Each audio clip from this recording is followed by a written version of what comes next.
Hi, my loves. Puni Tavati here. I wanted to invite you all guys to follow along with me on the video blog that I'm going to be making. As you probably know, I have been planning a research trip to Tamil Nadu for maybe the past year and a half. Um, it's been this really long thing coming, and as part of that, I really wanted to share it with my beautiful internet family. So I'm going to be making these videos. And I wanted to talk a little bit about what I'm researching and why I'm researching it and why I think it's so important. So, about a year ago, 2 years ago, um, I first came across the name D. Pulchetti. And this was right as we were going into lockdown. I remember handing my the Dr. Rita Sharma, who is a professor at the Graduate Theological Union where I am getting my MA degree. I remember handing her my tablet and showing her this PDF of an old photocopy of a book called Swedenborg and Shiva Siddhanta, written by a man named D. Pulchetti, who is from the city of Salem in Tamil Nadu.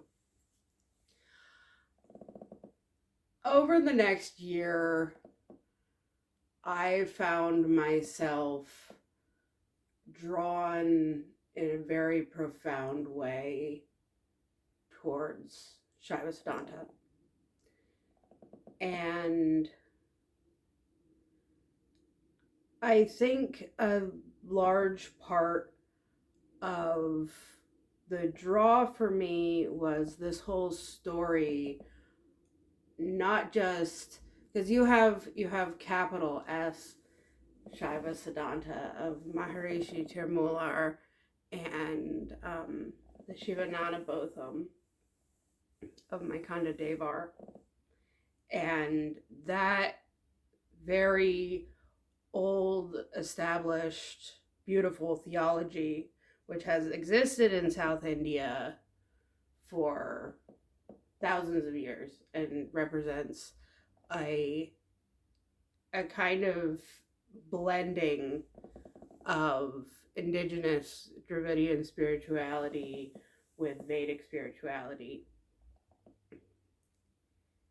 And so you have that, and then on top of that, you have this modern story that's unfolding at the beginning of the 20th century of this guy, Gopal Chetty, who, by the way, his birth and death line up almost exactly with Mahatma Gandhi's.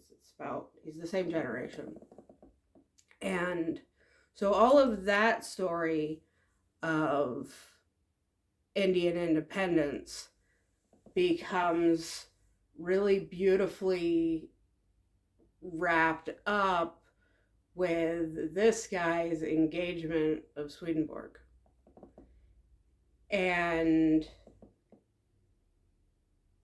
so there's kind of this story and then the meta story, right?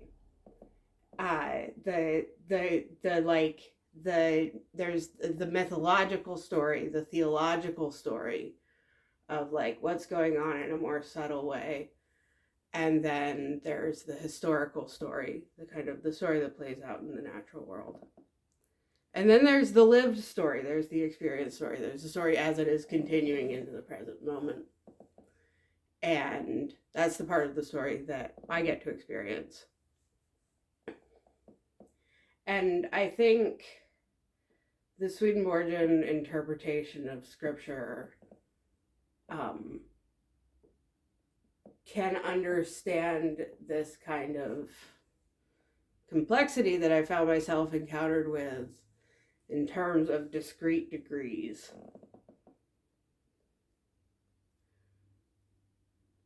So there is a personal story, there is a historical story, there is a spiritual story that's about the spiritual development of the human race, but that relates back into history itself. And so we all have, you know, the natural, the spiritual, and the celestial. So I'm trying to approach the story of Pulchetti in terms of the natural, the spiritual, and the celestial, in terms of my own direct spiritual journey, to use a trope, in terms of all of our places in history and the history of the whole world and how the world communicates and talks to each other, and how East and West have always been commingling, while still maintaining important uniqueness, of course.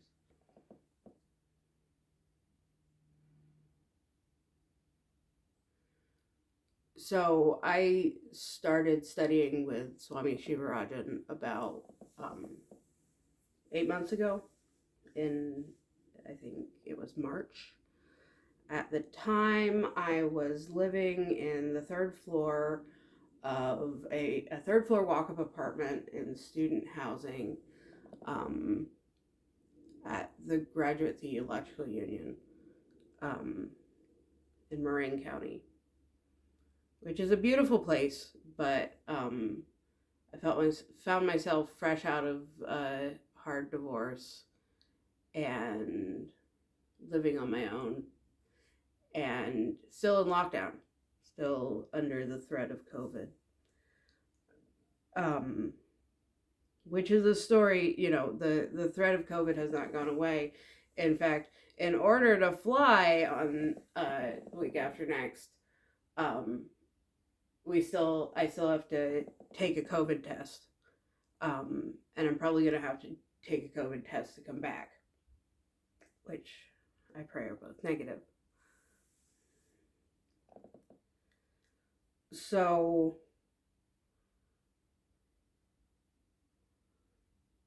the story of the whole world relates through this idea of degrees, this vast historical narrative that we're all living through, is also a personal one. So when we think about something as massive and sort of biblical, as apocalyptic as like climate change or nuclear war, these things that the narrative of modernity has taught us to fear because they're scary.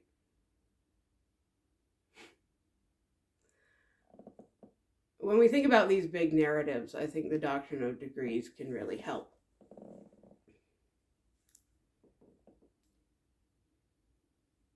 Because I think the only way that we are empowered to face something like a pandemic, like climate change, these vast evils that are so much bigger than even our institutions,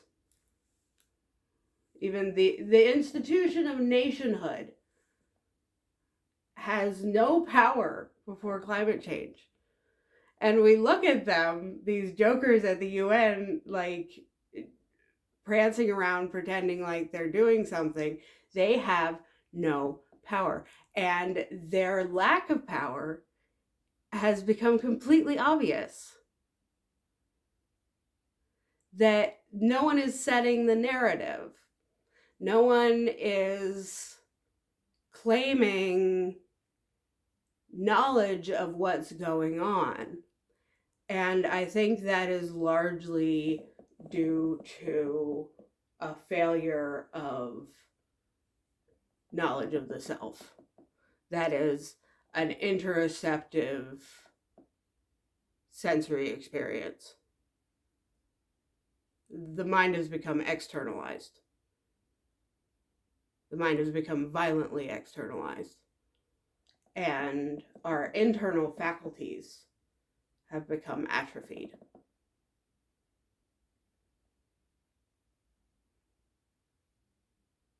And we have been told by social media and by this kind of weird late capitalist hellscape that we're all growing up in, we have been told that the solution to that is consumerism. We have been told, by the other side of the coin, that the solution to that is bureaucracy. And everyone fails to recognize the fact that we are starving.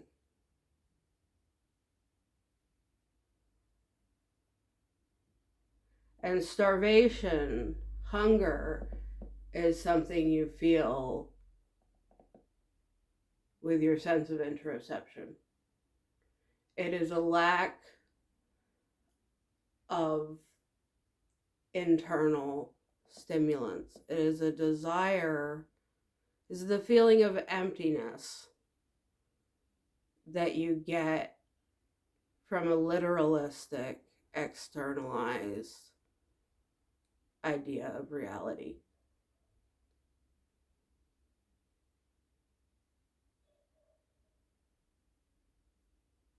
So what does the dearth of interoception have to do with Pulchetti and the integration of Swedenborg and Shiva Siddhanta?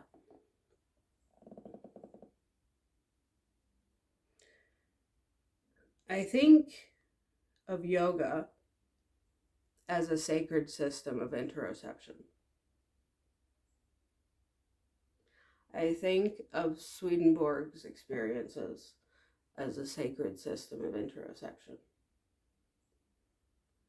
Both Swedenborg and yogis have a very strong sense that the true capacity for the communication of spiritual religious truth is in its ability to convey metaphor.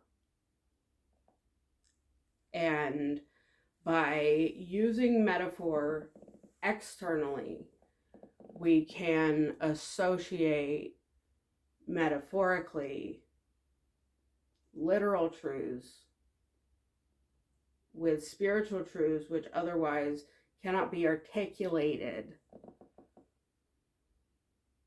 with thoughts and feelings, mental capacities.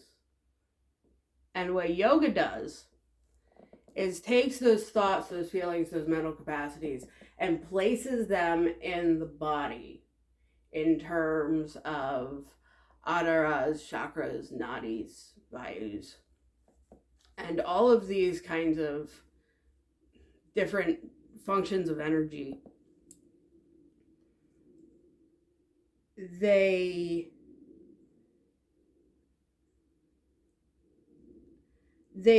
act like parts of speech.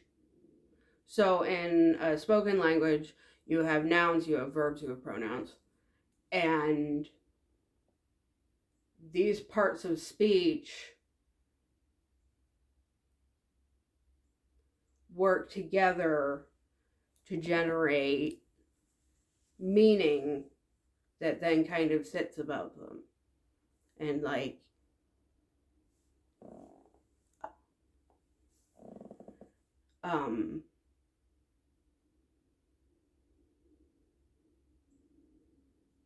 so you have a higher subtle meaning, and you have kind of the gross signifier.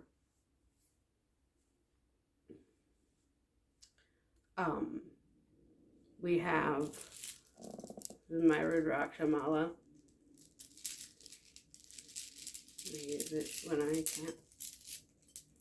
This is this is a signifier. So, physically speaking, this is a bit of string, some beads, got smoky quartz, ashes, smoky.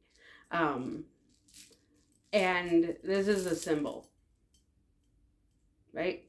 This sends a particular, it says, I'm some white girl who's really into like Eastern spirituality. And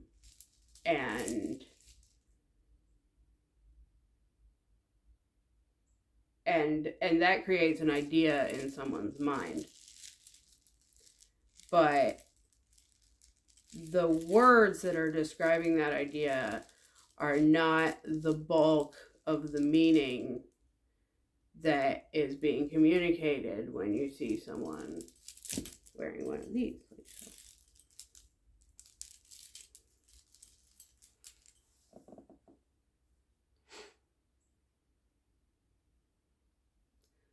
So the value, I think, in integrating a Swedenborgian understanding of the word and spirituality into a yogic practice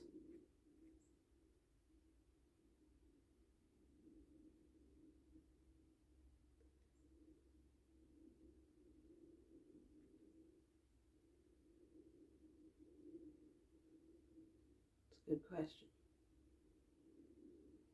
It has something to do with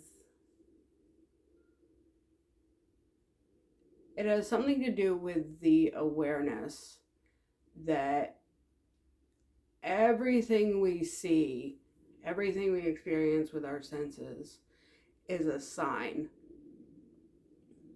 that reflects on some internal, more subtle signifier. That when you take this attitude, this kind of correspondential paradigm,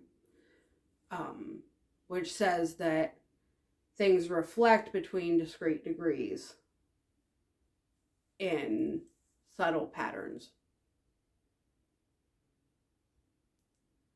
Well, when I'm given that paradigm, the only thing that I can do is to directly apply it to my own experience.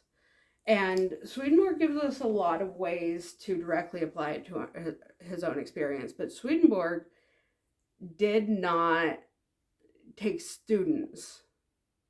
He didn't take students for practical teaching. Swedenborg wrote books. And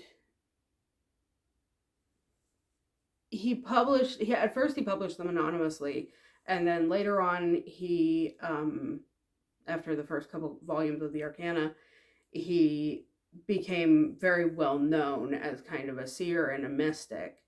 But he had these, he called it internal breathing, ways of controlling his breath in order to get himself into an ecstatic state. So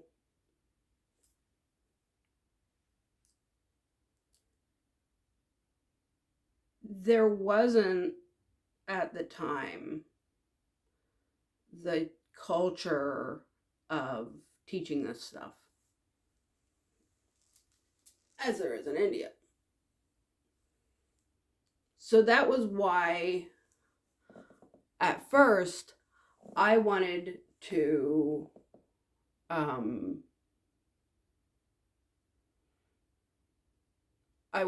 study Swedenborg through the hermeneutic of yoga. And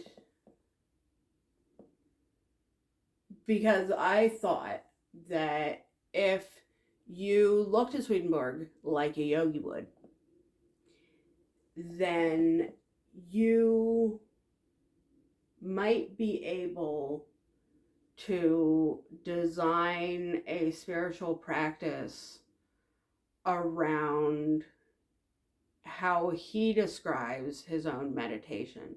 And the one thing that he actually says about meditation is that you should meditate on the Word of God.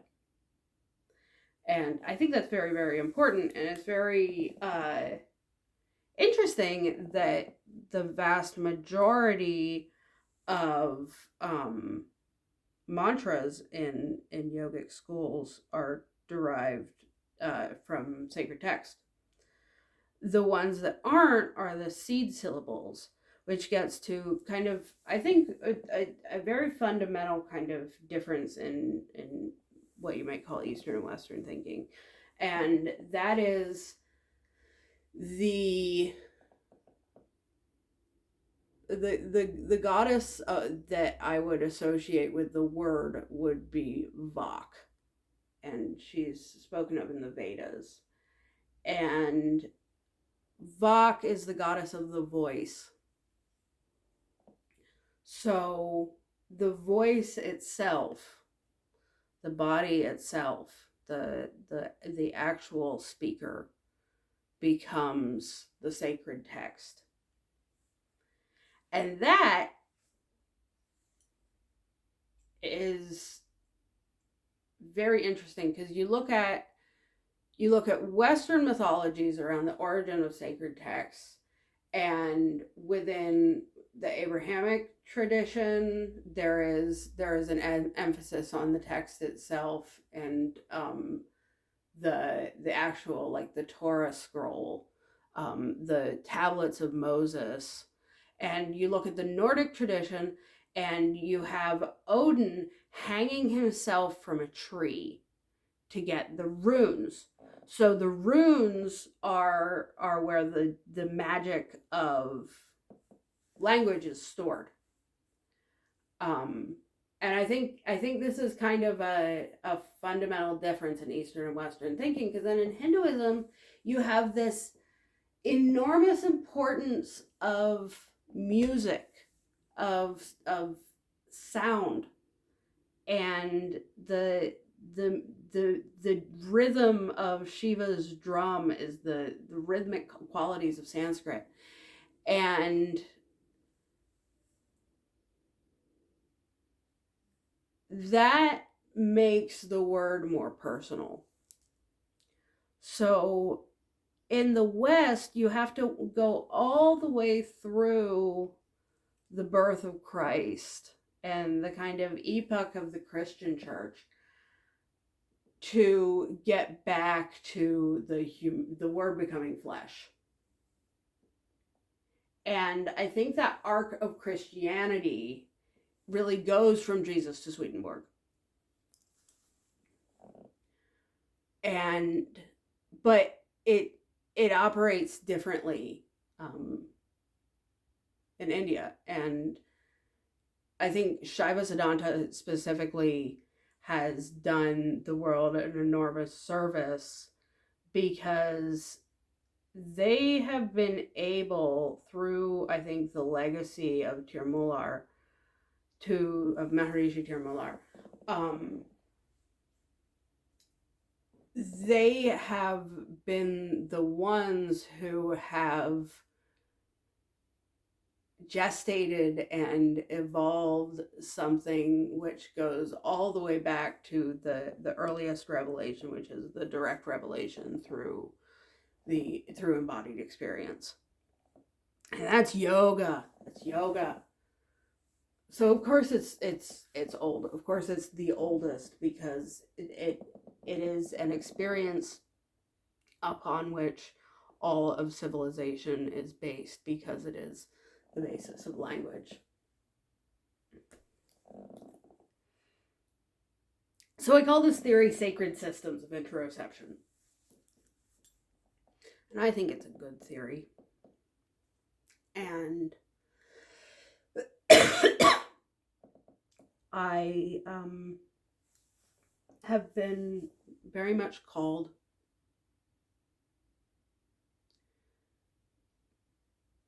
to give my life to Shaiva Siddhanta. It's not about it's not about culture, or it's bigger than that. That I believe that the light of consciousness is something which should be studied and respected. Um, I think we need to go out of our way to learn. You know, Swedenborg only started one organization in his life. And I'm not even sure if he started it. But he definitely belonged to it and was involved with its its birth. And that was him and a bunch of his natural philosopher buddies in college. Uh, they started something called the Society of the Curious, and I really take that to heart. We should be curious. We should not be a a a, a cultish holdout of, you know, neo-feudalists hiding up on our hilltop castles and issuing fatwas to the peasants. That's not the new church.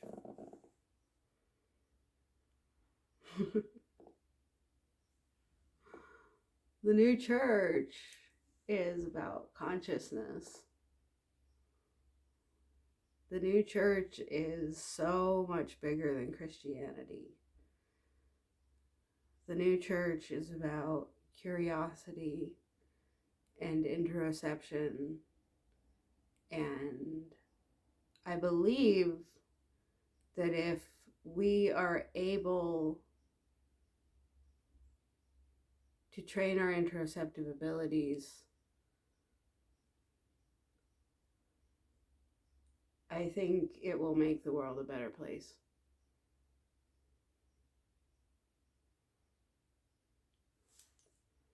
Om Namah Shivaya. Ditch Tum